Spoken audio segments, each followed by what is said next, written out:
నమస్తే, welcome to leader Bhaskar news. రాష్ట్ర BC సంక్షేమ సంఘం అధ్యక్షులు కేసన శంకర్రావు పిలుపు మేరకు తణుకులో రాష్ట్ర బీసీ సంఘం గౌరవ అధ్యక్షురాలు వావిలాల సరళాదేవి ఆధ్వర్యంలో మహిళా రిజర్వేషన్ దామాసా ప్రకారం ఎవరికి వారికి రిజర్వేషన్లు కేటాయించాలని తహసీల్దార్ వర్మకి వినతిపత్రం అందజేశారు. ఈ సందర్భంగా సరళాదేవి మాట్లాడుతూ జనాభాలో సగం పైగా బీసీలుండగా అందులో సగానికి పైగా మహిళలుండగా రిజర్వేషన్ దామాసా ప్రకారం అమలు చేయకపోతే బీసీ మహిళలు పూర్తిగా నష్టపోయే అవకాశం ఉంటుందని తెలిపారు. కేంద్ర రాష్ట్ర ప్రభుత్వాలు ఈ విషయాన్ని పక్కన పెట్టి డీలిమిటేషన్ చేసినట్లయితే ప్రభుత్వాలు బీసీ మహిళలకు పూర్తిగా అన్యాయం చేసినట్లే అని పేర్కొన్నారు.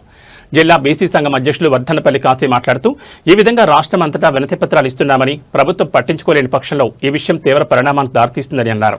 ఈ కార్యక్రమంలో జిల్లా బీసీ సంఘం నాయకులతో పాటు స్థానిక నాయకులు పాల్గొన్నారు.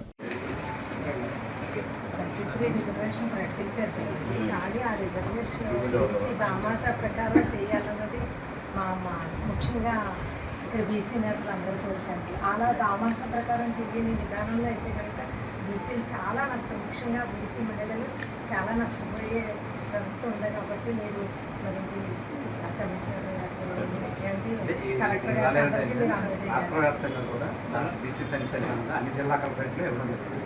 దాంట్లో భాగంగా ఇవాళ మీ అన్న వాళ్ళు అంటే 33% ఏదైతే మొన్న చంద్రబాబు నాయుడు గారు ప్రకటించారు.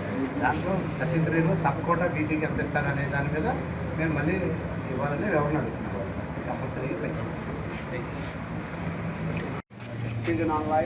ఏదైతే బీసీ సంక్షేమ సంఘం రాష్ట్ర అధ్యక్షులు కేసన శంకర్రావు గారి పిలుపు మేరకు మరి 26 జిల్లాల్లో కూడా మరి కలెక్టరేట్లలోనూ అలాగే ఎంఆర్ఓ ఆఫీసుల్లో కూడా బీసీ మహిళ 33% రిజర్వేషన్ ఏదైతే మొన్న తెలుగుదేశం పార్టీ మహానాడులో మరి కీలక నిర్ణయం, చారిత్రక నిర్ణయం మరి తెలుగుదేశం పార్టీ నాయకులు నారా లోకేష్ గారు తీసుకోవడం జరిగింది.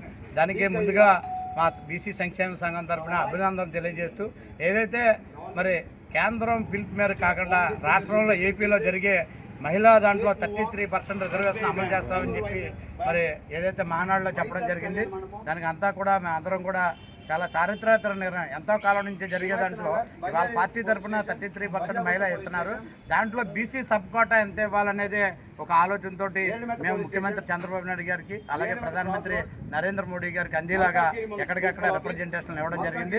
ఈ నిర్ణయాన్ని మరి ముఖ్యమంత్రి చంద్రబాబు నాయుడు గారు, ఉప ముఖ్యమంత్రి పవన్ కళ్యాణ్ గారు, మోడీ గారు కూడా మాకు ఏదైతే ఈ నిర్ణయాన్ని ఆలోచించి సానుకూలంగా స్పందించి మా బీసీలో సబ్ కోటా ఇవ్వాలని మేము కోరుతున్నాం.